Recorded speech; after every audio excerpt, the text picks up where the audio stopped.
Vamos comigo no livro de Atos dos Apóstolos, capítulo de número 16.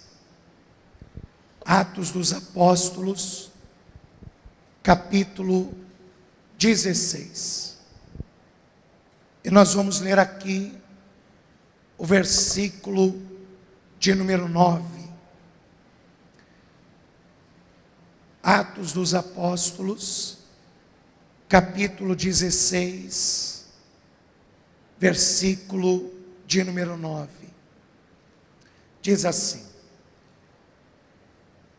E Paulo teve de noite uma visão em que se apresentava um varão da Macedônia e lhe rogava, dizendo: passa a Macedônia e ajuda-nos, assim seja. Amém, igreja?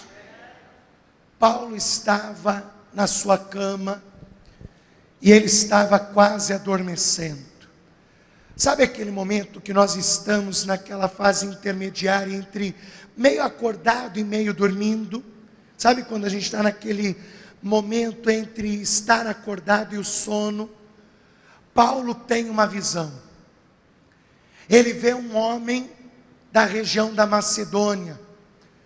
Ele vê porque as vestes daquele homem que apareceu naquela visão a ele era das pessoas que daquela região da Macedônia. Paulo tem aquela visão e aquele homem que apareceu a ele em visão diz: passa a Macedônia e ajuda-nos. Passa a Macedônia e nos ajude. Paulo, que era um homem cheio do Espírito Santo, quando ele acorda daquela visão, ele tem para si que o Espírito Santo está mandando que ele se dirija à região da Macedônia e pregue a palavra de Deus naquela região. Paulo imediatamente reúne os discípulos que estavam com ele, e ele conta aquela visão e diz: olha, eu estou entendendo que o Espírito Santo está nos mandando pregar aos macedônios. Esta visão não foi por acaso. Deus quer que levemos a palavra aos macedônios. E naquele momento, um daqueles se dispõe a ir com Paulo nesta viagem. E este é Silas. Silas, ele vai tomar a decisão de ir junto com Paulo para esta viagem. E era uma viagem muito longa. Era uma viagem de dias, de viagem de barco. Hoje em dia a gente pega um avião e rapidinho está em outro lugar, né? Naquele tempo não, entrava-se no barco e viajava dias, meses.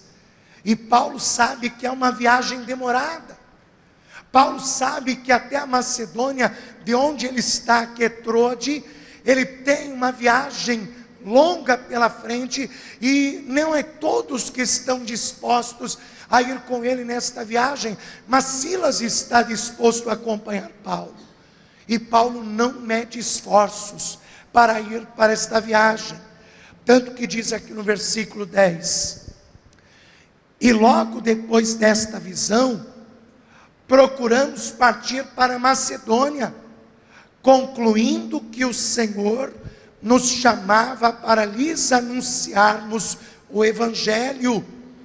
E navegando de Troade, fomos correndo em caminho direito para Samotrácia, e no dia seguinte para Neápolis, e dali para Filipos, que é a primeira cidade desta parte da Macedônia, e é uma colônia, e estivemos alguns dias nesta cidade. Você crê que esta é a palavra de Deus? Que Deus tem algo a falar no seu coração nesta manhã? Então desocupe as tuas mãos e vamos dar uma linda salva de palmas para o Senhor e para a sua palavra.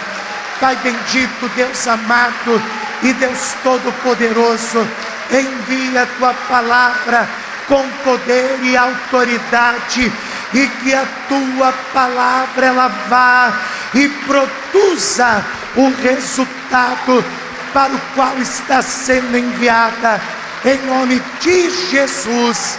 Assim seja. Digam todos: assim seja. Diga graças a Deus. Pode tomar o teu assento, mas eu convido a você a prestar atenção no que a palavra de Deus tem a dizer e a falar ao seu coração. Aquela visão noturna perturbou Paulo. Paulo viu nitidamente o rosto daquele homem macedônio que apareceu na sua visão, e era um rosto de um homem sofrido, de um homem que estava sofrendo muito na sua vida. E o seu pedido naquela visão cortou o coração de Paulo, porque era um pedido de socorro: passa a Macedônia e ajuda-nos. Era um pedido de socorro. Paulo não conseguiu dormir mais aquela noite, tanto que imediatamente, tanto que a Bíblia nos diz que correndo, ele se apressou para dirigir até a região da Macedônia. E veja que foi uma viagem longa, porque de Troade, eles foram em caminho direito para Samotrácia, e já no dia seguinte, se dirigiram a Neópolis, e de lá foram para a primeira cidade da Macedônia, que era Filipos. Filipos, como nós lemos, era uma colônia. Como assim, pastor, uma colônia? Filipos era uma cidade da Macedônia, e era a principal porta de entrada para a Europa daqueles que vinham da Ásia. Então quem vinha da Ásia, para que pudesse entrar na Europa naqueles tempos e entrar na Macedônia, ele tinha que passar pela cidade de Filipos. Filipos era uma cidade que ficava no alto de uma colina, ou seja, era uma cidade alta e muito bonita. Quer dizer, quem chegava via aquela cidade na colina, uma cidade alta, muito bela, muito bonita. E era uma cidade próspera, porque ao pé desta colina tinha um rio chamado Gângeles. Então era uma cidade muito próspera, ela tinha água, e isso naquele tempo fazia com que a cidade fosse muito próspera. Esta cidade de Filipos, no tempo de Paulo, era uma colônia, e era uma colônia romana. Roma tinha dominado Filipos, e havia ali constituído uma colônia romana. Filipos tinha este nome, porque no ano 358 a.C., um rei macedônio, chamado Filipe, conquistou aquela cidade, de um povo que vivia ali, chamado Trácios. Os trácios habitavam naquela região. Este rei macedônio chamado Filipe conquista esta cidade no ano 358 a.C. e dá o nome dele à cidade, por isso que se chamava Filipos. Só que 250 anos depois, Roma marcha contra este rei macedônio, e ali conquista a região de Filipos, passa para o domínio romano, e passa a ser uma colônia romana. E Filipos, como uma colônia romana, adota os princípios romanos. E quais são os princípios romanos que são adotados por Filipos? Primeiro, as leis. As leis que regiam esta colônia de Filipos era romana. As leis romanas é que imperavam ali. Segundo, a maneira de se vestir. Eles se vestiam como romanos. Terceiro, o idioma predominante ali era o idioma falado em Roma. E por fim, a religião romana.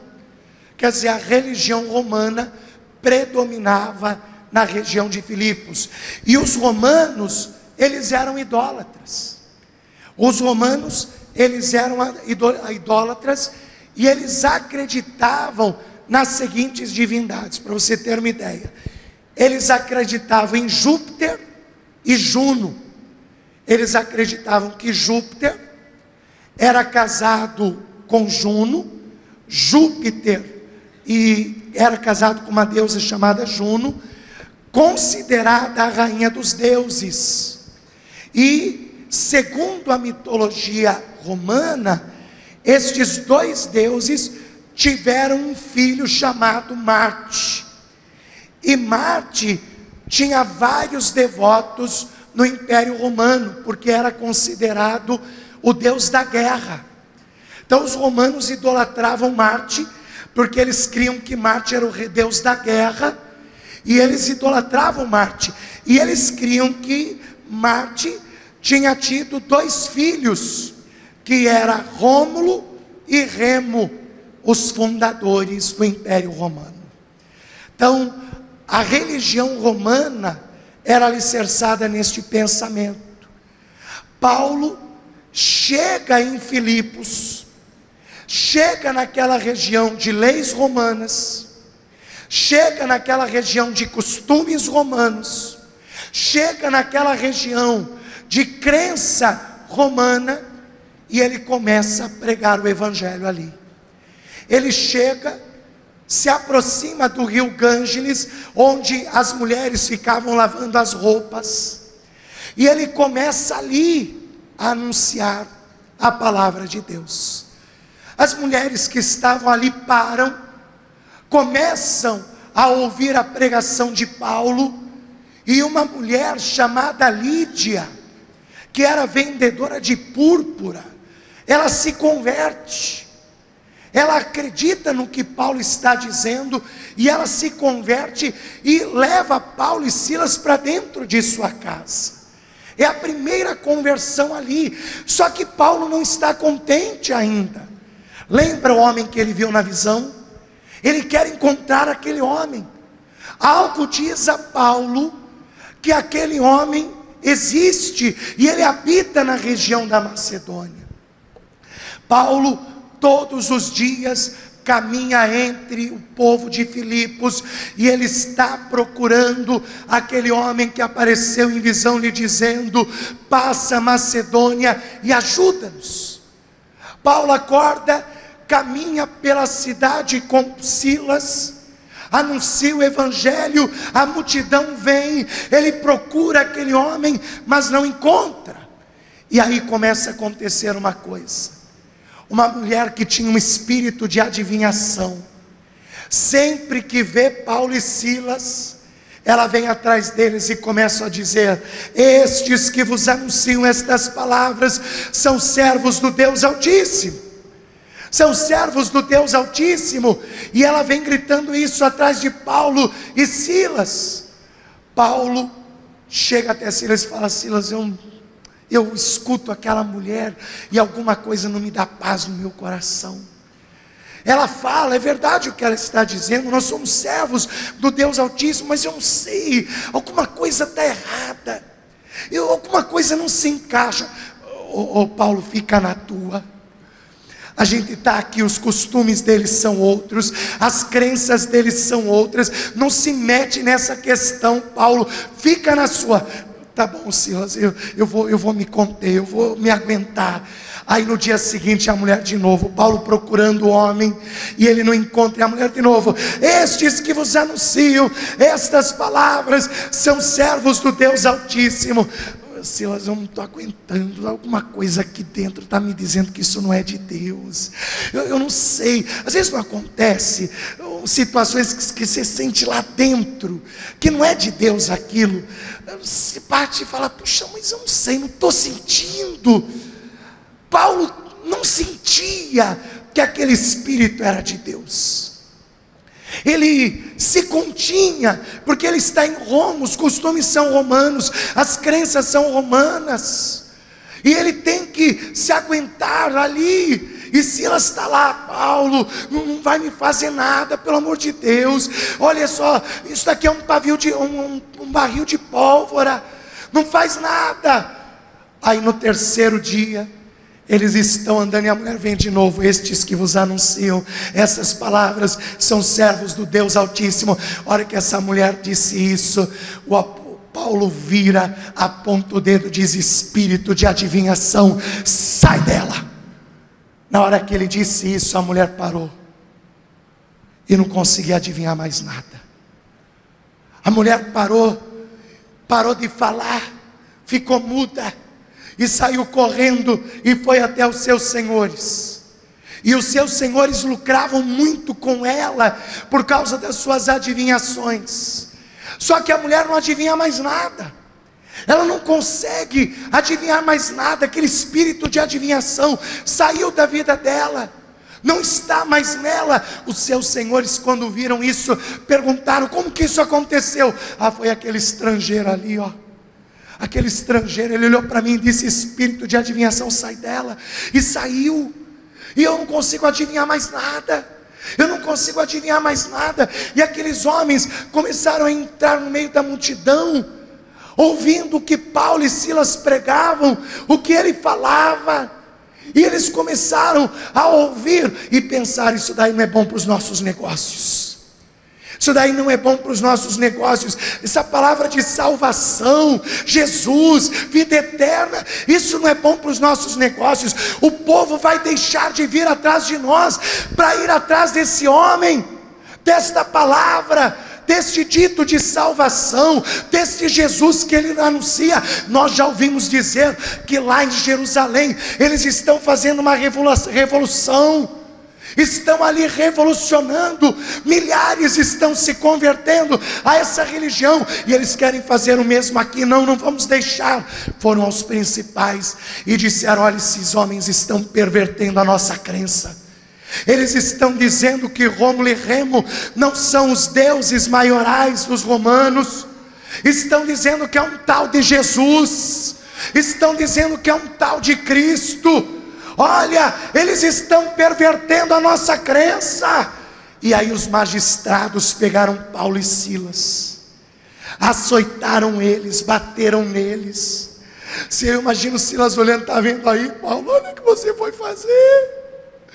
Eu não falei para você ficar quieto, eu não falei para você ficar na sua, mas você teve que expulsar, olha aí. E aí eles apanham Paulo e Silas, e Paulo olha para vocês e fala: calma, Silas, há um propósito em Deus em tudo. Meu irmão, preste atenção nisso. Às vezes nós não entendemos o que está acontecendo. Às vezes a gente está fazendo tudo direitinho, mas parece que está tudo dando errado. Às vezes a gente está ali fazendo tudo como está sendo dito, mas parece que está acontecendo tudo diferente. E aí a gente fica questionando por quê? Entenda, Deus tem um propósito para tudo. A palavra de Deus diz que todas as coisas cooperam para o bem daqueles que amam a Deus e andam segundo o seu decreto. Creia nisso, ainda que aparente que o que está acontecendo está indo ao oposto do que você está pedindo. Confia em Deus, confia em Deus. Fala para o teu irmão: confia em Deus. Ainda que tudo aparente que está indo ao contrário, confie em Deus, porque Deus tem um propósito em tudo. Até na sua dor Deus tem um propósito.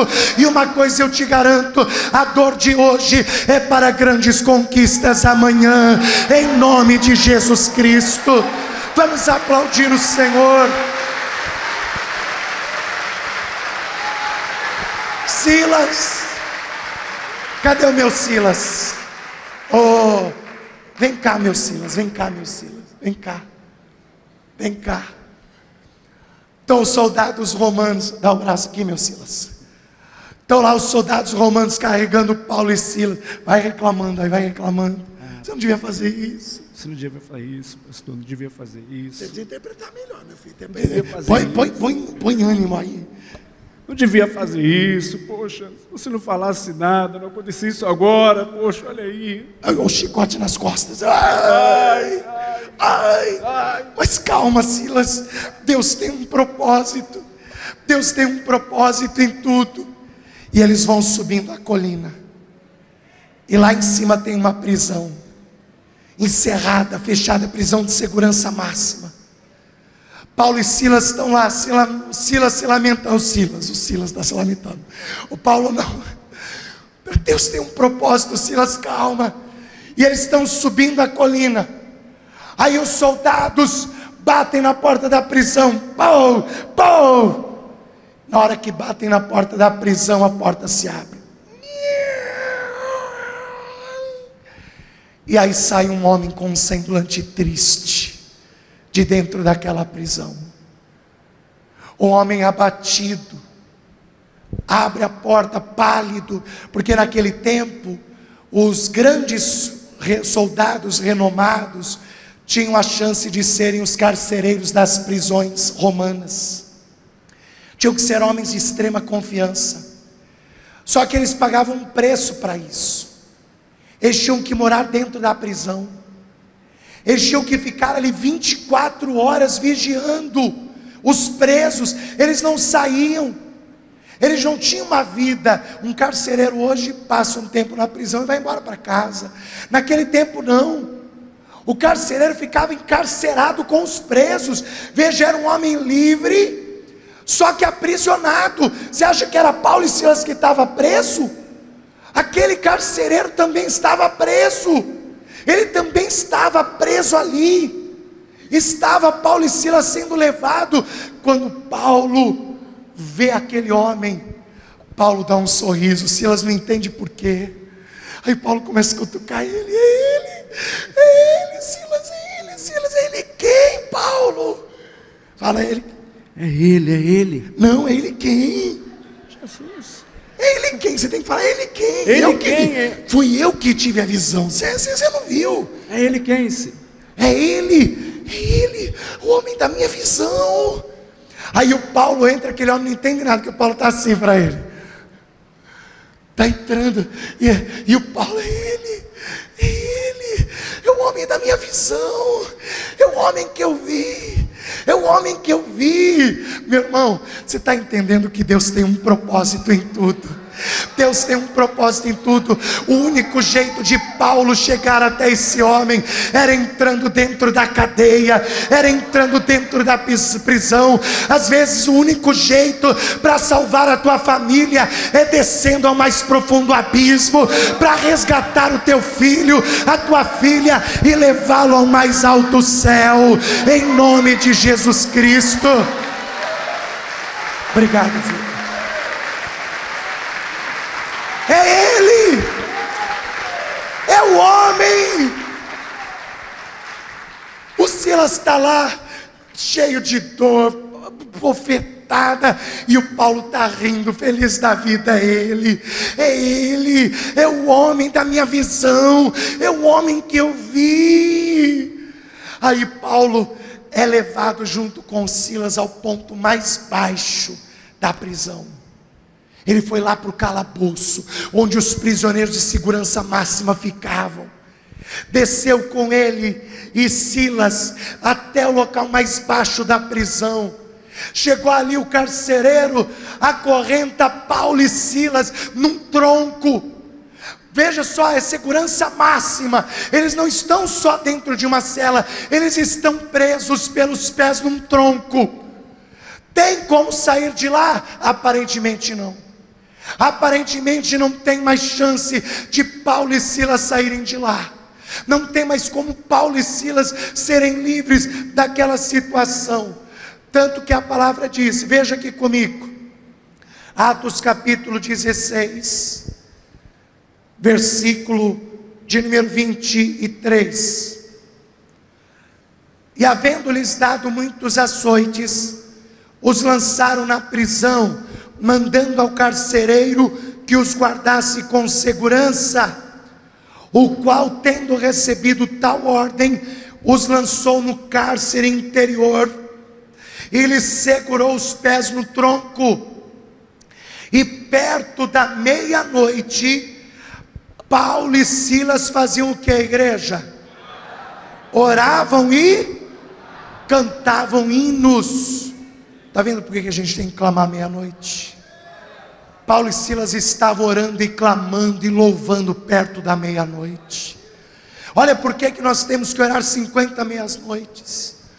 Quer dizer, eles estão numa prisão mais profunda, estão com os pés presos no tronco, e eles estão ali se lamuriando da vida, se queixando da vida, se reclamando por que Deus permitiu isso acontecer. Meu irmão, esse é o erro que nós cometemos. Às vezes, diante das lutas, ao invés de orarmos e louvarmos a Deus diante das lutas, nós preferimos reclamar, murmurar, praguejar, questionar o agir de Deus. Pare de fazer isso e comece a orar. Comece a orar. Jesus, quando foi levado ao Getsemane, estava ali no Getsemane em oração. Quanto maior a sua agonia, mais intensa era a sua oração. Está escrito isso na Bíblia. Quanto maior era a sua agonia, maior era a sua intercessão. Quanto maior for a sua luta, maior tem que ser também a sua oração. Em vez de reclamar, de murmurar, de se queixar, faça como Paulo e Silas, ore e louve, porque a oração de um justo é eficaz nos seus efeitos. Ore e louve, porque a oração de um justo é eficaz para produzir milagres, é eficaz. E eles estão ali orando, e eles estão ali louvando, perto da meia-noite. Silas, vamos orar, Silas, vamos orar, Silas, vamos louvar. Eu sei que está doendo as feridas, mas vamos louvar, Silas, vamos louvar, vamos adorar a Deus, vamos invocar ao Senhor. E eles estão ali orando, e eles estão ali louvando. E sabe o que aconteceu? Deus mandou um terremoto naquele cárcere à meia-noite, e todas as portas daquele cárcere se abriram. Agora olha só que interessante, a Bíblia diz que o alicerce do cárcere se moveu. O alicerce foi um terremoto imperceptível, ninguém percebeu. Você acha que a prisão começou? Não, foi um terremoto silencioso. Um terremoto silencioso que mexeu somente as estruturas do cárcere. Sabe quando você chumba uma porta e você tem que chumbar ela fechada, porque ela vai se assentar. Se você não fechar a porta, é perigoso ela se mover, e aí na hora que você for fechar, ela não fechar. Imagine lá, a porta está trancada, e aí Deus manda um terremoto silencioso. E aí o alicerce do cárcere se mexe. A tranca não tranca mais. Preste atenção nisso, porque se o terremoto só abrisse a porta, depois o carcereiro podia chegar e fechar de novo. Se Deus move o alicerce, a tranca não fecha mais. Eu quero que você entenda o milagre. O que Deus vai fazer um terremoto silencioso nestas 7 semanas. Deus não vai só destrancar a porta, mas Ele vai mover o cárcere. Ele vai mover as estruturas do cárcere, e essas portas que até hoje te aprisionaram ou estavam fechadas, nunca mais se fecharão na sua vida. Nunca mais diabo algum vai poder fechar as portas na sua vida, em nome de Jesus. E sabe por quê? Porque Deus em 7 semanas escancarará elas para vocês. Diz a palavra, versículo 26, e de repente sobreveio um tão grande terremoto, que os alicerces do cárcere se moveram, e logo se abriram todas as portas, e foram soltas todas as prisões de todos. Diga, todas as portas. Diga, todas as prisões. Deus não vai abrir algumas portas. Deus não vai soltar algumas prisões, mas diga todas as portas, todas as prisões, todas as portas, todas as prisões, todas as portas, todas as prisões, todas as portas e todas as prisões serão abertas em nome de Jesus Cristo. O que é que está aprisionando você? Todas as prisões serão abertas. Qual é a porta que está fechada? Todas as portas se abrirão. Todas as portas e todas as prisões. Quando o carcereiro viu isso, ele ficou apavorado. Ele ficou apavorado. Ele pensou que todos tinham fugido, todos tinham ido embora. E agora? Eles vão me matar. Eles vão me matar. Ele tinha duas escolhas. Ou ele se matava e salvava a sua família, porque se ele se matasse, nada de mal aconteceria com a família dele. Mas se ele fosse para julgamento romano, a família dele seria morta junto com ele. Então ele tem duas escolhas: ou ele leva todo mundo para ser julgado se os prisioneiros fugiram, ou ele tira a própria vida e salva a sua família. Aquele homem então pega a sua espada, porque ele quer a salvação da sua família. Ele vai, coloca a espada na altura do peito para se lançar sobre ela, para se lançar sobre aquela espada e salvar a sua família. Quando ele faz isso, Paulo, do meio da escuridão, diz: não faça isso contigo, não tire a sua vida. E naquele momento aquele homem começa a tremer, e ele pede luz. E quando ele enxerga, ele vê Paulo, Silas e os presos ao redor de Paulo e Silas. E aquele homem então olha para Paulo e diz: o que eu devo fazer para me salvar então? Ele está dizendo daquela situação: o que eu devo fazer para me salvar então? Para salvar a minha família, para que os romanos não nos matem. Quais são as suas exigências? Quais são as exigências de vocês? Ele espera receber uma exigência de um preso, a exigência de um preso para fugir. Paulo olha para ele e diz: crê no Senhor Jesus Cristo e serás salvo, tu e toda a tua casa. Meu irmão, eu quero que você creia nisso. Crê no Senhor Jesus Cristo e serás salvo, tu e a tua casa. Aquele homem, quando ouviu isso, ele pega Paulo e Silas, leva para dentro da sua casa.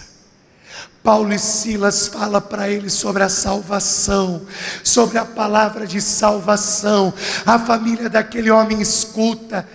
Paulo e Silas batizam aquele homem, a sua família. Aquele homem é tomado de uma alegria como nunca antes ele sentiu em toda a vida. E ele limpa as feridas de Paulo e Silas, cura suas feridas, limpa os seus açoites. E no dia seguinte de manhã, aí você pode dizer: mas pastor, Paulo e Silas continuam presos. No dia seguinte de manhã, os romanos estão batendo na porta da prisão e dizendo: solte esses homens, porque um deles é cidadão romano. Solte esses homens. Aí Paulo e Silas recebem o carcereiro dizendo: olha, eles estão mandando soltar vocês. Eles estão lá na porta dizendo para eu soltar vocês. O quê? Eles que venham, nos peçam desculpas e nos levem para fora da prisão. Aqueles que no dia anterior açoitaram a Paulo e Silas, pisaram em Paulo e Silas, que humilharam Paulo e Silas, agora são eles que estão sendo humilhados e Paulo e Silas exaltados. Meu irmão, acredite nisso. Em 7 semanas Deus vai te exaltar em nome de Jesus Cristo. Vai abrir as cadeias, vai abrir as prisões e vai exaltar você em nome de Jesus. Vamos aplaudir o Senhor. e se coloque de pé no seu lugar.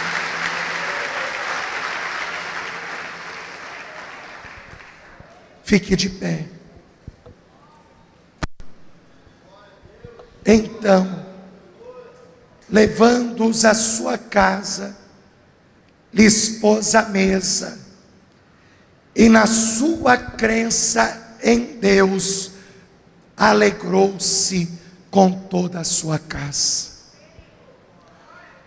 Quando aquele homem entregou a vida dele a Cristo, ele não era mais um homem triste, mas ele era um homem feliz. Eu digo a você que quando você entrega a sua vida a Cristo, você se torna um homem e uma mulher feliz. Deus me mandou dizer isso a você nesta manhã. Eu não sei qual é a sua tristeza, eu não sei qual é a sua mágoa, eu não sei o que é que faz você perder o sono à noite, mas eu sei a solução para tudo isso, e a solução é Jesus Cristo. Você entregando a sua vida a Cristo, recebendo a Ele como seu único, suficiente, exclusivo e eterno Salvador, você vai alcançar vida plena, e você vai se alegrar na sua crença, você vai se alegrar na sua crença em Deus. Por isso escute o que eu estou te falando. Você que ainda não entregou sua vida a Cristo, você que ainda não recebeu como Senhor e Salvador da sua vida, você tem que entregar a sua vida a Cristo nesse instante, fazer dele o seu Senhor, porque você fazendo dele o seu Senhor, você vai ter vida plena, você vai ter verdadeira alegria, você vai ter verdadeira alegria na presença de Deus. Por isso você que nesta manhã quer entregar a sua vida a Cristo, quer receber ao Senhor Jesus como seu Senhor e como seu Salvador, levante a sua mão direita aos céus. Pastor, eu quero entregar a minha vida a Cristo. Você que levantou a sua mão, saia do seu lugar e venha aqui à frente, venha aqui diante do altar de Deus, venha entregar a sua vida a Cristo. Isso, venha entregar a sua vida a Cristo, venha entregar a sua vida ao Senhor Jesus. Receba-o hoje como Senhor e Salvador da sua vida, e Ele te sarará das suas tristezas. Não se acanhe, mas entregue a sua vida a Cristo. Pastor, eu já entreguei minha vida a Cristo, mas eu me desviei, eu me afastei, eu saí da igreja. Se há alguém aqui no nosso meio que quer se reconciliar com Cristo hoje, que quer se reconciliar com o Senhor Jesus hoje, o ano está começando. Você vai começar este ano afastado de Deus? Não, se reconcilie com Cristo hoje. Se há alguém aqui no nosso meio que quer se reconciliar com Cristo, saia do seu lugar e venha aqui à frente, venha se reconciliar com Jesus hoje. Se o teu coração pede uma reconciliação, com Cristo, saia do seu lugar e venha aqui à frente. Isso, venha se reconciliar com Jesus. Se você tem sido um filho pródigo e uma filha pródiga, venha se reconciliar com Cristo, venha se reconciliar com o Senhor Jesus. Pastor, eu já estou na igreja, mas eu tenho andado fraca na minha fé. Pastor, eu tenho andado triste devido a uma situação que eu estou enfrentando, e isso está abalando a minha fé. Você quer que eu ore por você, para que Deus fortaleça a sua fé, para que Deus te dê ânimo? Então saia do seu lugar e venha aqui à frente, venha aqui diante do altar de Deus, que eu vou orar por você. E quando as pessoas estão vindo, eu quero falar com você que está ouvindo esta mensagem no rádio, que está assistindo pela internet. Entregue a sua vida a Cristo. Faça como estas vidas que estão aqui comigo na sede estadual da Comunidade Cristã Paz e Vida. Dobre o seu joelho ao lado do seu rádio, do seu computador, e faça conosco esta oração. Cristo sabe qual é a sua dor, qual é o seu sofrimento, a sua tristeza. Então entregue a sua vida a Ele hoje. Você que está aqui comigo, dobre o seu joelho aqui, dobre o seu joelho ali, aí ao lado do seu computador. A igreja estenda as mãos em direção destas vidas. Você que está entregando a sua vida a Cristo, você que está se reconciliando com Jesus, você que precisa de fortalecimento neste instante, repita comigo esta oração. Meu Deus e meu Pai, neste momento eu me coloco na tua presença para pedir a tua bênção sobre a minha vida. Senhor, estende agora as tuas mãos, que o meu nome seja escrito no livro da vida, e me fortaleça para caminhar na tua casa. Senhor, tira do meu caminho todo desânimo, toda fraqueza, e me fortaleça para caminhar diante de ti. Que eu tenha forças, que eu tenha fé para caminhar contigo todos os dias da minha vida, em nome de Jesus. Deixa eu orar por você agora. Pai bendito e Deus todo-poderoso, quero fazer esta oração por cada vida que está aqui comigo, que está me ouvindo pelo rádio, que está até assistindo pelo YouTube esta mensagem. Meu Deus, que o Senhor esteja a contemplar cada vida que te recebe como único, suficiente, exclusivo e eterno Salvador. Pai, escreva o nome desta pessoa no livro da vida e lhe conceda o direito de ser chamado de filho e filha de Deus. Olha também para cada vida que está se reconciliando contigo. Meu Pai, perdoe os pecados, perdoe as falhas e fortaleça esta pessoa para ela caminhar contigo a partir de hoje.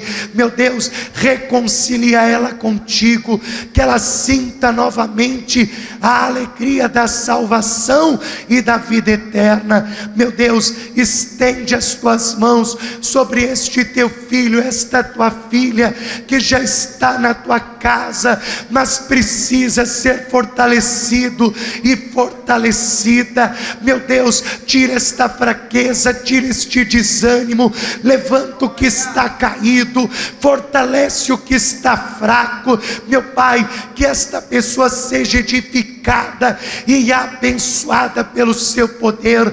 Eu abençoo cada uma destas vidas, sê com elas, fortaleça-as na tua presença, que quando findarmos esta oração e esta pessoa se colocar de pé, que ela seja edificada e fortalecida na sua fé, em nome de Jesus. Que assim seja feito, para a glória do teu santo nome. Amém e graças a Deus. Diga graças a Deus. Pode se colocar de pé e vamos aplaudir ao nome de Jesus.